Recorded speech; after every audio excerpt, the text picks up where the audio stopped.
हाय नमस्ते प्रणाम। कैसन बानी रउरा लोग? आशा करत तनी स्वस्थ होकम, मस्त होकम, ए ठंडा में बच के होकम। तो बड़ा सुंदर एगो शिव चर्चा के हम भजन लेके आइल बनी।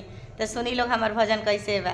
अरे लिख दीना हमारो हाजिरिया ए गुरुजी, हाजिरिया ए गुरुजी, ले आई कॉपिया कलमिया ए गुरुजी, ले आई कॉपिया कलमिया ए गुरु। पहिला हाजिरिया हमर पति जी के लिखे, पहिला हाजिरिया हमर पति जी के लिख।